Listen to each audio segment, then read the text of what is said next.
I took a look at the original Halo 3 multiplayer back when Microsoft was shutting down the servers last year, but candidly, I didn't take a look at the single player campaign at that time, opting instead to revisit it during my ongoing 7th Gen collection playthroughs in the form of its own reminiscing video. So that's what we're going to be doing today. I'm going to finally give my thoughts on playing the campaign for Halo 3 and actually completing it for the first time. That's not a joke either. Although I played the original Halo 3 back when it was relevant and new, I had attempted to start the campaign like 3 or 4 times around then, but never actually managed to get through the game in any of those attempts. I'm not really sure what it was, something about the pacing of the game perhaps. Maybe it was because of all the great multiplayer and single player game releases around that time. Whatever the reason was, I actually never sat down and played through the entire story from beginning to end. And, I pushed myself basically a couple of times, but I just for whatever reason couldn't get through it. Finally, over 17 years from its initial release, I have done exactly that. And while most people would have opted to play this game via the Master Chief Collection today, I actually played the original version here via backwards compatibility on the Xbox Series X. Honestly, it was actually a good thing I decided to do this way, because I had played both the Halo Combat Evolved games as well as Halo 2 and their respective remasters prior to jumping into Halo 3.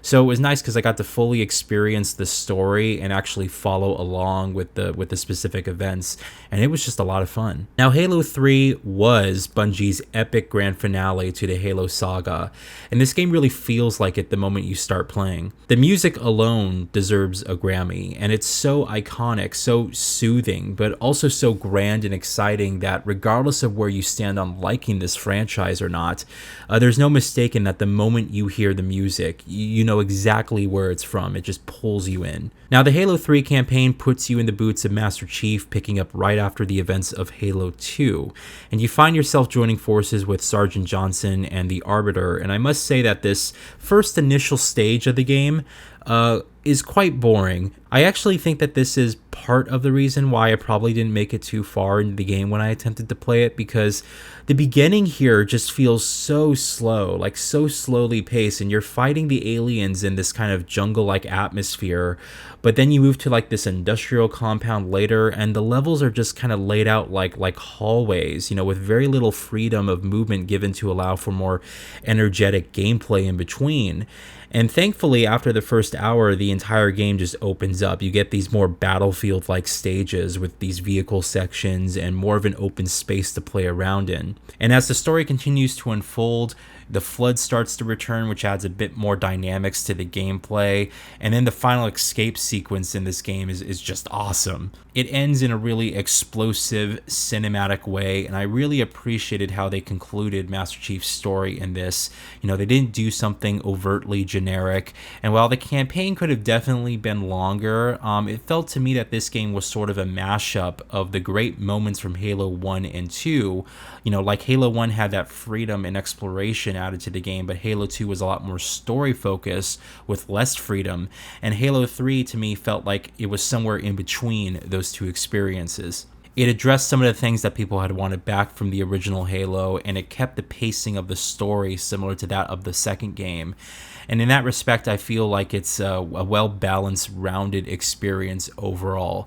It's just that for me, this initial hour of the game, when you're sort of just kind of setting up things and you're just kind of fighting your way through enemies, the stages didn't really invoke too much creativity or just excitement when I was playing.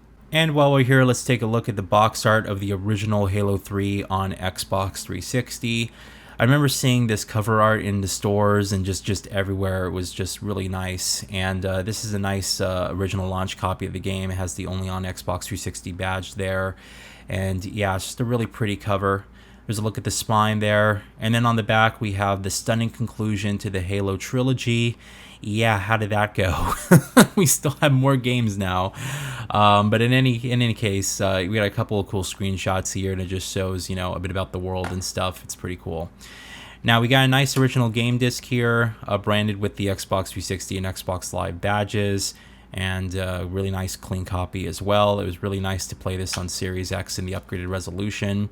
And our manual here is just excellent. We got a full color manual, which is just beautiful. It goes into such great detail about the story, about the characters, the controls, the weapons, multiplayer, everything that you want to know about is in here. This is exactly a textbook example of how manuals should be done in games and the type of stuff that we used to get more often than not. And just unfortunately, you know, things have changed where we're kind of lucky to even see a warning pamphlet these days. Anyway, yeah, it's really nice, and it just goes into incredible detail and fully color. It's just a beautiful sight to behold. And yeah, there's a bit of information about the Forge as well. So yeah, an excellent box with an excellent manual and stuff. Really nice to have gotten this, and it was really exciting picking this game up on release and stuff.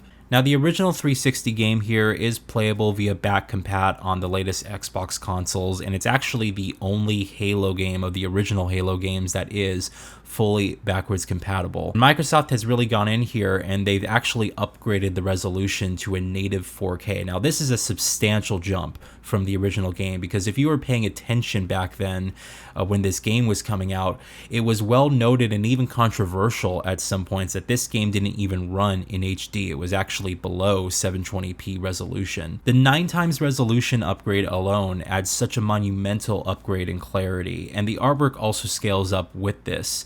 It feels like finally you can appreciate all the tiny details added to the game that were just simply invisible beforehand.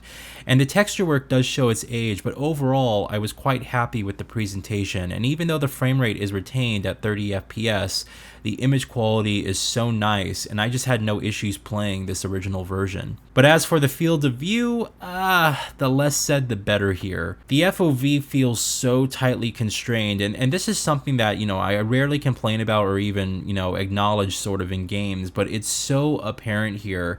You know, thankfully this was fixed in the Master Chief Collection, and, you know, when you go back to play this original game, it can be quite jarring just to see how tight and zoomed in everything looks. I mean, seriously, this must be something closer to a value of 60 or something.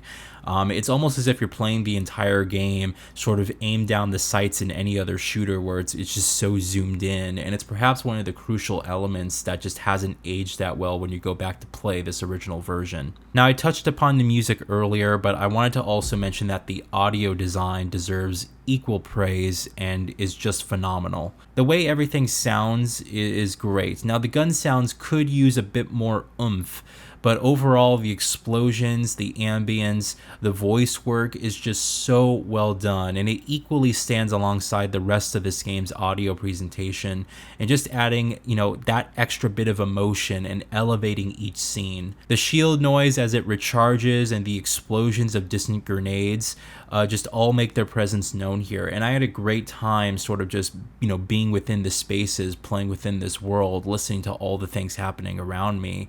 It's a great experience. So thankfully, I was finally able to complete the campaign for Halo 3, and honestly, it's nice to have played all of the games to really kind of envelop myself in the story, because, you know, I didn't own an original Xbox back in the day. I never played the first Halo and the second Halo back when they were new. But I did have a 360, and so Halo 3 was really the starting point for me when it came into the franchise, and I was always kind of lost on that story, and perhaps that was the reason why I could never really get through the campaign, is because I wasn't really emotionally invested because I didn't have that previous backstory with these characters. I will be taking a look at the ODST game as well as Halo Reach, and I'm even considering returning to the earlier 343 games, Halo 4 and 5, to really provide my impressions and thoughts. It's also just great to see that these games have been made more accessible via the Master Chief Collection. I mean, keep in mind that Halo 3 didn't exist on PC in any way prior to that. And it's just a positive thing to see the game being made more available, and we're even possibly getting a PlayStation port released later down the road, if the rumors are to be believed, which will just be the most bizarre thing.